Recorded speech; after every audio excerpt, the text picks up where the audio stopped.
नमस्कार, एनटिभी कोहलपुर समाचारमा स्वागत छ। म प्रेम बुढा छेत्री। सुरुमा प्रमुख समाचार।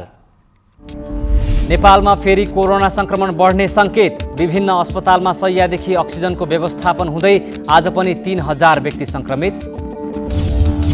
वातावरण संरक्षणका लागि वृक्षारोपण कार्यक्रममा लुम्बिनी सरकारको चासो। आज नवलपरासीमा एकै दिन 7500 बिरुवा रोपियो। विद्यार्थी आन्दोलनका कारण मध्यपश्चिम विश्वविद्यालयको परीक्षाहरू अनिश्चित। आफ्ना 18 बुँदे माग कार्यान्वयन हुनुपर्ने विद्यार्थी संगठनको माग। कोरोनाको जोखिम बढेपछि जापानको राजधानी सहित त्यस आसपासका शहरमा निषेधाज्ञा र प्रतिबन्ध। घरबाट बाहिर ननिस्कन सरकार प्रमुखको आग्रह। र जापान र अमेरिकालाई उछिन्दै चीन टोकियो ओलम्पिकको फेरि शीर्ष स्थानमा। हालसम्म 19 स्वर्ण पदकमा चीनको कब्जा। समाचार अब विस्तारमा। लुम्बिनी प्रदेश सरकारले ल्याएको स्मार्ट कृषि गाउँ कार्यक्रमले जीवन स्तर नै परिवर्तन गर्छ कि भन्ने कृषकहरूको आशा छ।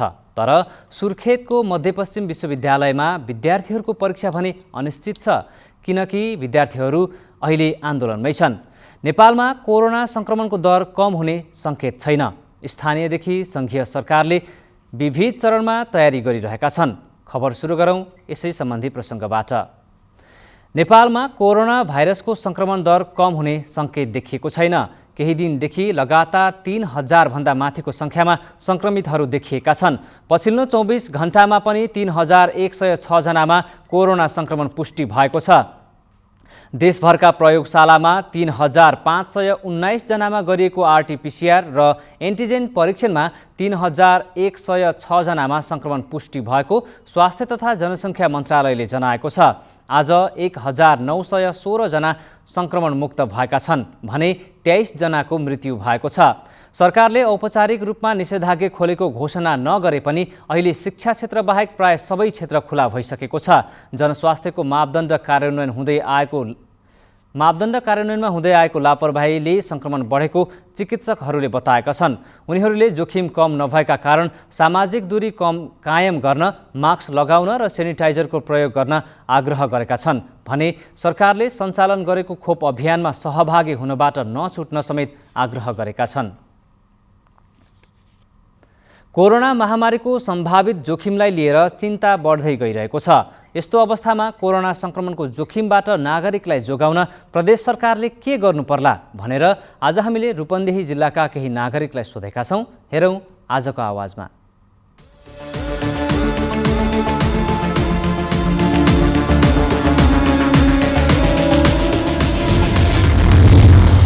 दोस्रो भेरिएन्ट पछि हामी अलि लापरवाही भएको जस्तो लाग्छ, किनभने हामीले जो पाइ त्यसले मास्क प्रयोग गरेको देखिँदैन होइन। र सार्वजनिक साधनहरूमा सवारी साधनहरू पनि प्यासेन्जरहरू तथा गाडीमा चाहिँ एकदम प्यासेन्जरहरू खोजेर लाने गरिन्छ र बजारमा पनि भिडभाडको लागि कुनै मापदण्डहरू प्रयोग गरेको हुँदैन। र इभन हाम्रो कोभिडको भ्याक्सिन लगाउने भनेर जुन लाइन लगाइरहेको छ त्यसमा सुद्धा हामीले चाहिँ मापदण्डहरू पुरा गरिँदैन। अरू केमा गर्न सकिन्छ?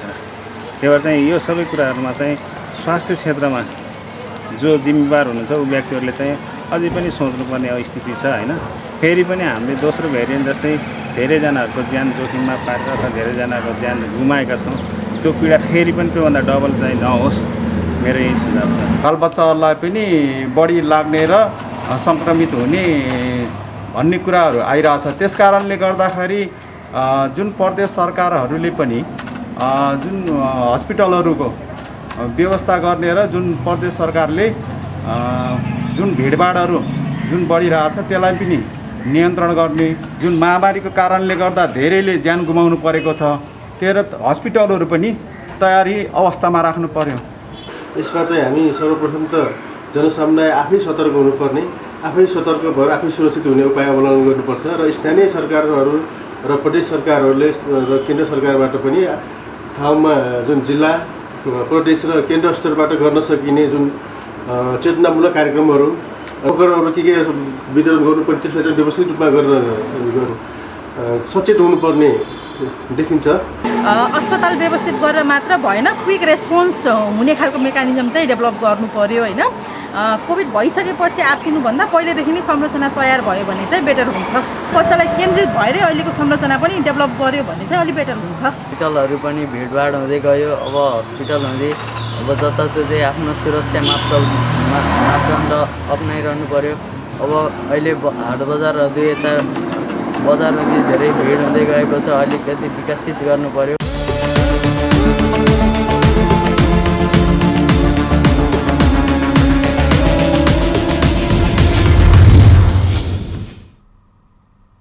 कोरोना संक्रमणको तेस्रो लहरको व्यवस्थापनका लागि स्थानीय तहदेखि सङ्घीय सरकारले विभिन्न तयारी गरिरहेका छन्।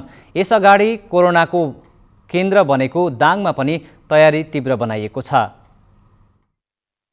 गत वैशाख 17 गतेदेखि जारी गरिएको निषेधाज्ञाको अवधिमा दाङका कोरोना अस्पतालमा बेड पाउनुभन्दा बढी समस्या अक्सिजन पाउन भयो। फेरि त्यस्तो समस्या आउन नदिन अहिले दाङमै अक्सिजन उत्पादनको प्लान जडान हुन थालेका छन्। राप्ती स्वास्थ्य विज्ञान प्रतिष्ठानले दैनिक 100 सिलिन्डर अक्सिजन ग्यास उत्पादन गर्ने प्लान्ट सञ्चालन गरिसकेको जनाएको छ। अर्को प्लान्ट पनि निर्माणाधीन अवस्थामा रहेको प्रतिष्ठानको अस्पतालले जनाएको छ। निजी स्तरबाट तुलसीपुर उपमहानगरपालिकाको दुधराजमा दैनिक 450 सिलिन्डर ग्यास उत्पादन गर्न सक्ने क्षमताको अर्को प्लान्ट निर्माण भइरहेको छ। बढीमा 2 महिनाभित्र पूर्ण रूपमा उत्पादन सुरु गर्ने लक्ष्यका साथ काम भइरहेको प्लान्ट जडान गरिरहेको सोना सिमेन्ट उद्योगले जनाएको छ। यो प्लान्ट पूर्ण रूपमा व्यावसायिक हुने गरी स्थापना गर्न थालिएको हो। दाङमै रहेको अर्को एउटा निजी स्तरको अक्सिजन उद्योगले दैनिक करिब 100 सिलिन्डर अक्सिजन उत्पादन गर्दै आएको छ। जिल्लामा कोरोनाको सम्भावित तेस्रो लहरलाई लक्षित गरी विभिन्न तयारी भइरहेको दाङका प्रमुख जिल्ला अधिकारी रामबहादुर कुरुम्बाङले बताउनुभयो। कपासिटी चाहिँ अब 1 महिनाभित्रमा चाहिँ 1000 प्लस हुँदैछ र अहिले के देखिन्छ भन्दाखेरि अब यो सरकारी क्षेत्रले पनि हामीले गरिरहेछौँ, यो प्राइभेट सेक्टरमा पनि व्यावसायिक उत्पादन चाहिँ भएको छ। यो नेपालगञ्ज पछाडिको चाहिँ सबभन्दा ठुलो प्लान्ट हुन्छ र यसले अब 1 महिना पछाडि चाहिँ हामीले थर्ड वेभ आउँदाखेरि पनि हामीले यो दाङ क्षेत्रलाई पुर्याएर पनि हामीले चाहिँ पहाडी जिल्लाहरू जस्तो प्युठान सल्यान रुकुम लगायतका जिल्लाहरूमा सप्लाई गर्न सक्छौँ। दाङका अधिकांश पालिकाले कोरोना संक्रमितका लागि आफ्नै अस्पताल सञ्चालन गरे पनि अक्सिजन भने बाहिरबाटै ल्याउनु पर्ने अवस्था रहेको छ। जिल्लामा बाहिरबाट अक्सिजन ल्याउन नपर्ने गरी अहिले नयाँ प्लान्ट निर्माण र पुराना प्लान्टको मर्मत गर्ने काम भइरहेको सम्बन्धित उद्योग तथा अस्पतालहरूले जनाएका छन्। सन्तोष सुवेदी, नेपाल टेलिभिजन, लुम्बिनी प्रदेश, दाङ। कोरोना संक्रमण रोकथाम तथा उपचारकै लागि सल्यानको दार्मा गाउँपालिकाले 15 शैय्याको आइसोलेसन भवन निर्माण गरेको छ। कर्णाली प्रदेशको 50 लाख र श्रमदान 10 लाख गरी 60 लाखको लागतमा भवन निर्माण भएको हो। कोरियन प्रविधिबाट करिब 2 महिनामै भवन निर्माण गरिएको गाउँपालिकाले जनाएको छ। भवन उद्घाटन कार्यक्रममा कर्णाली प्रदेश मुख्यमन्त्रीका राजनीतिक सल्लाहकार भीम प्रकाश शर्माले कोरोना महामारीबाट जनतालाई सुरक्षित गर्नु र जनतालाई बचाउनु राज्यको पहिलो प्राथमिकता भएको बताउनुभयो। गाउँपालिकाका अध्यक्ष निमबहादुर केसीले अब कोरोना संक्रमितलाई उपचारका लागि रुकुमको चौरजारी र सल्ले लैजानुपर्ने बाध्यता हटेको बताउनुभयो। समाचारको क्रम जारी नै छ। अहिलेलाई एकैछिनको विश्राम।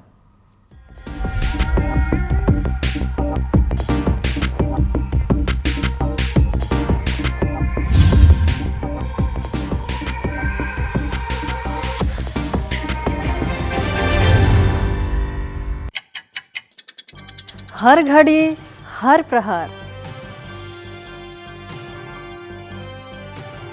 प्रत्येक गाउँ प्रत्येक सहर, के निकट के विकट, हरेक स्थितिमा हरेक परिस्थितिमा नीति विधि र प्रतिनिधिका कुरा, प्रकृति संस्कृति र प्रविधिका कुरा, हाम्रो समाचार, तथ्य सूचना, निष्पक्ष विचार, हाम्रो अभिभारा, तपाईको सूचनाको अधिकार।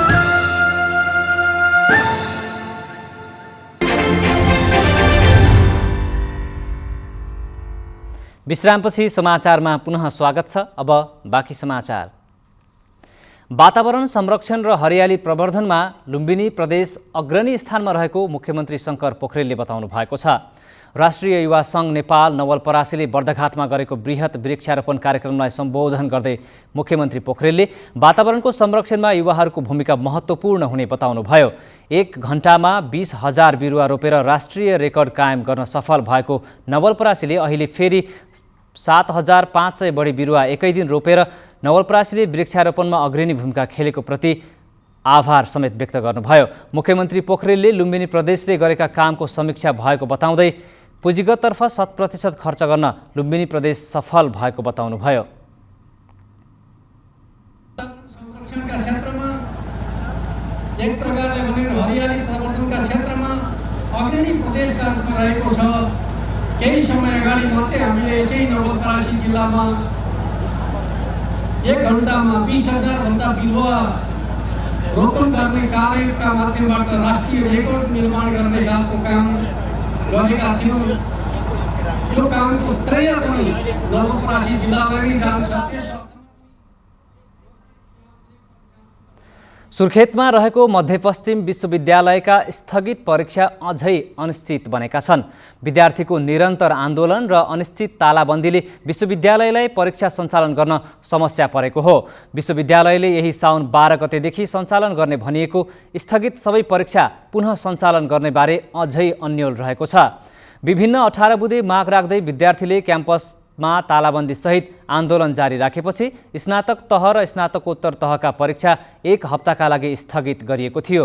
तर विद्यार्थी र विश्वविद्यालय बीच वार्ताको माध्यमबाट परीक्षा सञ्चालन गर्ने बारे सहमति नहुँदा परीक्षा अनिश्चित बनेको हो।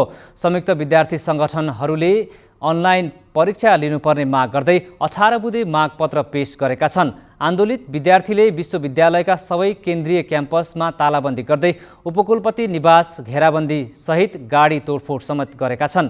विद्यार्थीका केही जायज मागहरू सम्बोधन गरिने भन्दै विश्वविद्यालयका उपकुलपति प्राध्यापक डाक्टर नन्दबहादुर सिंहले अनलाइन परीक्षा सञ्चालन गर्नुपर्ने माग सम्बोधन हुन नसक्ने बताउनुभयो। एक्जाम दिने त्यो पनि अनलाइनमा भन्ने कुरा र अनि अपराधी मान्छेलाई कारबाही गरेको फिर्ता गरोस् भन्ने कुरा त म स्वीकार गर्न सक्दिनँ। तपाईँ 200-300 जना 150-200 जना मान्छे तपाईँ चाहिनेमा जुलुसमा आउँदा तपाईँले कोरोना नलाग्ने अनि एक्जाममा जेट आकारको रूपमा कोठामा बसेर जाँदी त तपाईँलाई कोरोना लाग्ने, यो कहाँको तर्क हो? जनताले त देखिरहेको होला नि। लुम्बिनी प्रदेश सरकारले स्मार्ट कृषि गाउँ कार्यक्रमको अवधारणा ल्याउँदा धेरैले यो कार्यक्रममा लगानी मात्रै फस्ने हो कि भन्ने चिन्ता व्यक्त गरेका थिए। तर अहिले स्मार्ट कृषि गाउँ कार्यक्रम किसानहरूको जीवन उकास्न प्रभावकारी बन्न थालेको छ। लबै नगरपालिका वडा नम्बर 9 हरदोबा निवासी भक्तबहादुर घरती मगरले मकै खेती हुने बारीमा 160 बोट कागती रोप्नु भएको छ। अहिले यो कागती फल दिन तयार भएको छ। भक्तबहादुरले कागतीलाई बुढेसकालको पेन्सनको रूपमा लिनु भएको छ। अलिकति बुढो पाएको पनि भए, अलिकति अब जोतखन गर्ने तागत पनि कमजोरी भएको हुनाले अब यसको खेती गर्नु पर्यो र यसको आम्दानीबाट केही चाहिँ अलिकति सुविस्ता होला बुढो भई हुने बेला भन्ने मेरो आशा रोपेको हो। लुम्बिनी प्रदेश सरकारले 2075 सालमा हरदोवामा बाख्रा पालन र कागती खेतीलाई प्राथमिकतामा राखेर स्मार्ट कृषि गाउँ कार्यक्रम लागू गरेको थियो। 50 घरधुरीलाई लक्षित गरेर कार्यक्रम थालिएको हो। कार्यक्रम लागू भएको 3 वर्षको अन्तरालमा उपलब्धिहरू देखिन थालेका छन्। कागतीको बजारीकरणमा ध्यान दिन किसानले आग्रह गरेका छन्। अब यही त हो, आफूले चाहिँ बजार गर्न सकिन्न। अब चाहिँ कसैले चाहिँ सङ्घ संस्थाहरूले कसैले चाहिँ कहीँ चाहिँ यस्तो सप्लाई गरिदिए धेरै राम्रो हुन्थ्यो। पर्ला आम्दानी त अब भर्खर सुरु भएको छ। मेहनत त गरे हेर्नु सबै त्यसको बोट आसमा सबै खनिदिनै पऱ्यो, मल हाल्दैन पऱ्यो, पहिले खाल्डो खन्यो, मल हालेर रोप्नु पऱ्यो, काटछाँट गर्नु पऱ्यो। स्मार्ट कृषि गाउँ कार्यक्रम मार्फत हरदोवा गाउँमा 3500 कागतीको बिरुवा वितरण गरिएको थियो भने 24वटा माउ बाख्रा वितरण गरिएको हो। अहिले कागतीमा फल लाग्न थालेको छ भने माउ बाख्राले पाठापाठी जन्माएका छन्। सुरुमा हामीले कागती खेतीको लागि हामीले 3500 बिरुवाहरू हामीले यो गाउँमा वितरण गरेका थियौँ र 24वटा बाख्राका पाठी बोर बाख्राका 24वटा बाख्रा हामीले 22 जनालाई होइन 24वटा बाख्रा 22 जनालाई वितरण गरेका थियौँ। एउटा बोके ल्याएका थियौँ। र ती अब जो किसानहरूले धेरै किसानहरूले जसरी मिहिनेत गर्नुभएको छ लाग्छ अहिले 2 वर्ष हुँदैछ यो असारमा र केही बुटाहरूमा फल लाग्न सुरु गरेका छन्। स्मार्ट कृषि गाउँ कार्यक्रमको उपलब्धिहरू देखिन थालेका हुन्, तर किसानको उत्पादनलाई बजार र मूल्यसँग जोड्न अझै बाँकी छ। दशरथ घिमिरे, नेपाल टेलिभिजन, राप्ती उपत्यका, देउखरी, लुम्बिनी प्रदेश। स्वास्थ्य बीमाका कारण परिवारको उपचारमा लाग्ने खर्च सहज हुन थालेपछि डडेलधुराका नागरिकहरू स्वास्थ्य बीमाप्रति आकर्षित भएका छन्। 1 वर्षको अवधिमा डडेलधुरामा 7,000 भन्दा बढीले स्वास्थ्य बीमा गरेको स्वास्थ्य बीमा बोर्ड कार्यालय डडेलधुराले जनाएको छ। डडेलधुरामा स्वास्थ्य बीमाप्रति मानिसको आकर्षण बढेको छ। आर्थिक अवस्था कमजोर भएकाहरूले पनि थोरै रुपैयाँमा सहज रूपमा स्वास्थ्य उपचार पाउन थालेपछि नेपाल सरकारले लागू गरेको स्वास्थ्य बीमाप्रति डडेलधुराका स्थानीयको आकर्षण बढेको हो। 2076 साल चैत्रदेखि डडेलधुरामा स्वास्थ्य बीमा कार्यक्रम लागू गरिएको हो। हालसम्म डडेलधुरामा 7,302 जनाले स्वास्थ्य बीमा गराएको स्वास्थ्य बीमा बोर्ड कार्यालय डडेलधुराका दर्ता अधिकारी देवराज जोशीले बताउनुभयो। जाँदाखेरि अहिले चाहिँ अलिकति राम्रै पहिलाको तुलनामा चाहिँ सुरुको तुलनामा चाहिँ अहिले चाहिँ एकदमै राम्रै आकर्षण भयो। सबै नेपालीलाई स्वास्थ्य सेवाको सहज पहुँचका साथै आधारभूत स्वास्थ्य सेवा प्रदान गर्ने उद्देश्यले नेपाल सरकारले लागू गरेको स्वास्थ्य बीमाका कारण स्वास्थ्य सेवा लिनका लागि सहज भएको बिमितहरूको भनाइरहेको छ। पहिले बुढापाका मान्छेहरूको कसैले आर्थिकको अभावले उपचार हुन पाउँदैन थियो। अहिले योबाट अब हर मान्छेले सानोतिनो रोग अलि ठुलो रोग जे भयो भने उपचार गरिरहेछ सजिलैसँग। पछिल्लो समयमा स्वास्थ्य बीमाबाट सेवा लिने बिरामीहरूको संख्यामा वृद्धि भएको डडेलधुरा अस्पतालको तथ्याङ्कमा उल्लेख गरिएको छ। पछिल्लो समयमा दैनिक रूपमा 15 देखि 20 जनासम्म बिमितहरू उपचारका लागि आउने गरेको डडेलधुरा अस्पतालका निमित्त मेसु जगदीश चन्द्र विष्टले बताउनुभयो। हेर्दाखेरि चाहिँ बिमितहरूको संख्या चाहिँ बढ्दै गएको देखिन्छ। मासिक रूपमा अब पहिला चाहिँ हाम्रो 30-40 जना अथवा 30-40 चोटि सेवाग्राहीहरू मासिक हुनुहुन्थ्यो भने अहिले चाहिँ 300 देखि 400वटा चाहिँ उहाँहरूको टेस्ट भएको देखिन्छ। 3,500 रुपैयाँमा 1 वर्षसम्म एकै परिवारका 5 जनाले निःशुल्क रूपमा स्वास्थ्य सेवा पाउन थालेपछि स्वास्थ्य उपचारका लागि उनीहरूलाई पनि सहज भएको छ। ग्रामीण क्षेत्रको पनि दूरदराजका स्थानीयहरूको स्वास्थ्य बीमासम्म पहुँचका लागि अझै जनचेतना जगाउनु आवश्यक रहेको अधिकारीहरूको भनाइरहेको छ।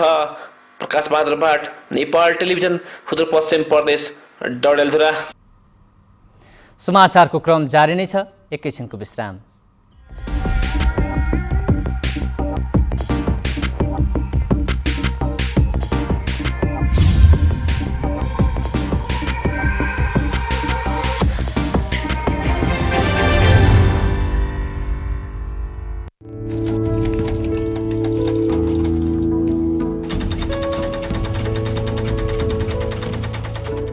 नमस्कार, म फुलङ्गी चिडिमार अति सीमान्तकृत समुदाय सहकर्मी समाजको रेल परियोजना मार्फत समूहमा सङ्गठित भएर स्थानीय सरकारसँग अधिकारको निमित्त आवाज उठाउँदा जीविकोपार्जनका लागि आवास, खाद्यान्न, मल, बिउ, सिँचाइ तथा प्राविधिक सहयोग पाइने रहेछ।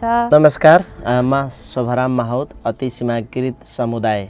तपाईहरू पनि आफ्नो सामाजिक तथा आर्थिक अधिकारका लागि नजिकैको सरकारी निकायमा गएर आवाज उठाउनुहोस्। रियल परियोजनाको अभियान, सीमान्तकृत समुदायको उत्थान।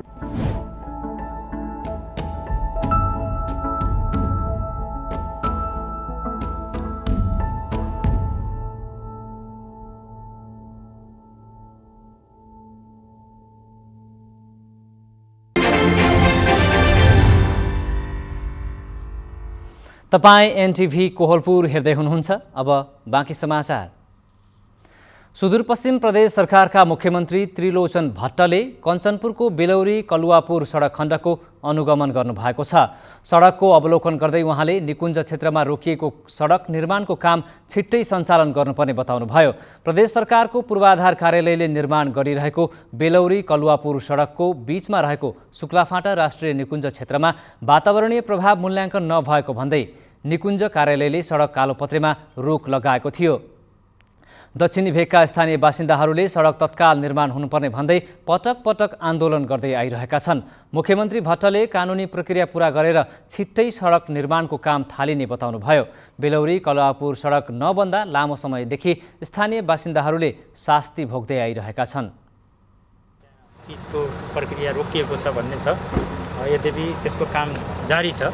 त्यसलाई पनि कानुनी रूपबाट किन कति कारणले रोकिएको हो त्यो हामी बुझ्छौँ र त्यो आधारमा त्यसलाई पनि सञ्चालन गर्छौँ, एउटा कुरा। दोस्रो कुरा के हो भने काम गर्दाखेरि विगतदेखिको नै हाम्रो एउटा समस्या के हो भने ठेका प्रक्रियामा जाने, कामहरू अगाडि बढ्ने, तर त्यो कामहरू वर्षौँसम्म पनि नहुने, यी जो झमेलाहरू, यी समस्याहरू जो छन् यसलाई अब समाधान गर्नको लागि प्रदेश सरकारले आफै लगाएका ठेका प्रक्रियाहरू त यस्तोमा छैनन्। अलिक फास्ट नै काम भइरहेको छ। एग्रिमेन्ट जति गरेको छ त्यो भित्र नै काम सम्पन्न गर्नेतिर गएको छ।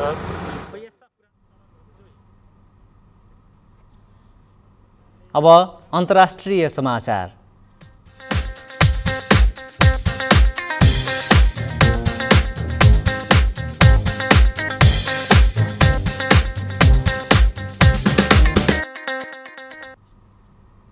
कोरोनाको जोखिम बढेसँगै जापानको राजधानी टोकियो सहित वरपरका क्षेत्र र ओसाका शहरमा प्रतिबन्ध लगाइएको छ। टोकियोमा भइरहेको ओलम्पिक खेलको समयमा कोरोनाको जोखिम बढेसँगै आपतकालीन अवस्थामा प्रतिबन्धलाई राजधानी आसपासका क्षेत्रमा पनि विस्तार गरिएको हो। प्रतिबन्धका अवस्थामा होटल, रेस्टुरेन्ट, रक्सी पसल बन्द गरिएका छन्। अहिलेलाई प्रतिबन्ध 31 अगस्तसम्म लम्ब्याइएको हो। सङ्क्रमण बढ्दै गए थप लम्ब्याइने जनाइएको छ। हिजो मात्रै ओलम्पिकमा सहभागी थप 27 जनामा कोरोना सङ्क्रमण देखिएको ओलम्पिक सञ्चालक कमिटीले जनाएको छ। अभूतपूर्व रूपमा कोरोनाको सङ्क्रमण फैलिरहेको भन्दै जापानका प्रधानमन्त्री यसोदी सुगाले ओलम्पिक खेल घरबाटै टिभीमा हेर्न आग्रह गर्नुभएको छ। जापानमा डेल्टा भेरिएन्ट सङ्क्रमणका सङ्क्रमित बढ्दै गइरहेका छन्। अब आर्थिक समाचार।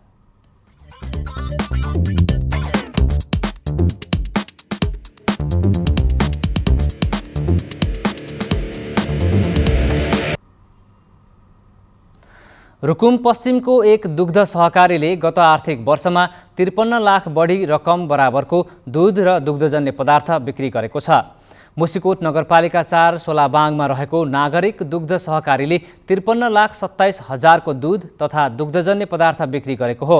सहकारी संस्थाका अध्यक्ष धीरज सिरपालीले रुकुम पश्चिमका 4वटा पालिका र स्थानीय किसानबाट सङ्कलन गरिएको 91 हजार लिटर दूध प्रशोधन मार्फत बिक्री गरिएको बताउनुभयो। उहाँका अनुसार झन्डै 74 हजार लिटर अर्थात् 40 लाख रकमको दूध मात्रै दुग्ध संस्थान नेपालगञ्ज निर्यात गरिएको छ।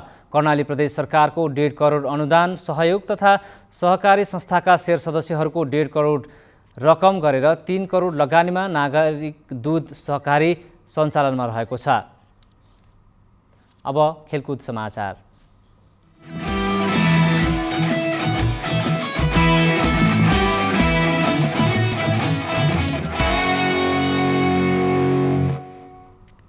जापानमा जारी ओलम्पिकमा चीन 19 स्वर्ण पदकसहित शीर्ष स्थानमा उक्लिएको छ। जापान र अमेरिकालाई उछिन पदक प्राप्त गरेको छ। जापान दोस्रो तथा अमेरिका तेस्रो स्थानमा रहेका छन्। जापानले 17 स्वर्ण, 4 रज, 11 काँस्य पदक प्राप्त गर्न सफल भएको छ। यस्तै 10 स्वर्ण चौथो स्थानमा रहेको छ। टोकियो ओलम्पिकमा सहभागी 205 देशमध्ये हालसम्म 70 देशले पदक प्राप्त गर्न सफल भएका छन्। अब मौसम।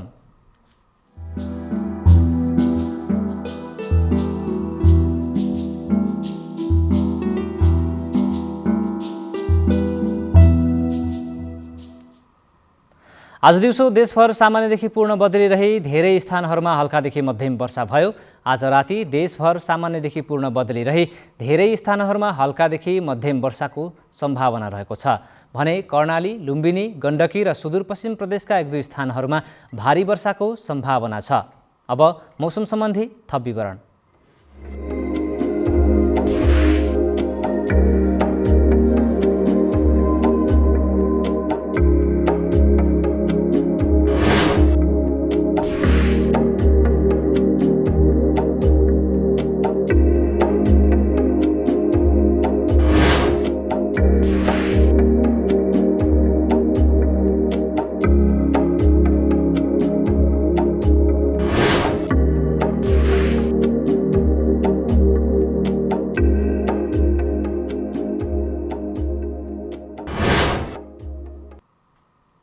समाचारको अन्त्यमा प्रमुख समाचार पुनः एकपटक। नेपालमा फेरि कोरोना संक्रमण बढ्ने सङ्केत। विभिन्न अस्पतालमा शय्यादेखि अक्सिजनको व्यवस्थापन हुँदै आज पनि 3000 व्यक्ति सङ्क्रमित। वातावरण संरक्षणका लागि वृक्षारोपण कार्यक्रममा लुम्बिनी सरकारको चासो। आज नवलपरासीमा एकै दिन 7500 बिरुवा रोपियो। विद्यार्थी आन्दोलनका कारण मध्यपश्चिम विश्वविद्यालयको परीक्षाहरू अनिश्चित। आफ्ना 18 बुँदे माग कार्यान्वयन हुनुपर्ने विद्यार्थी सङ्गठनको माग। कोरोनाको जोखिम बढेपछि जापानको राजधानीसहित त्यस आसपासका सहरमा निषेधाज्ञा र प्रतिबन्ध। घरबाट बाहिर ननिस्कन सरकार प्रमुखको आग्रह। र जापान र अमेरिकालाई उछिन्दै चीन टोकियो ओलम्पिकको फेरि शीर्ष स्थानमा। हालसम्म 19 स्वर्ण पदकमा चीनको कब्जा।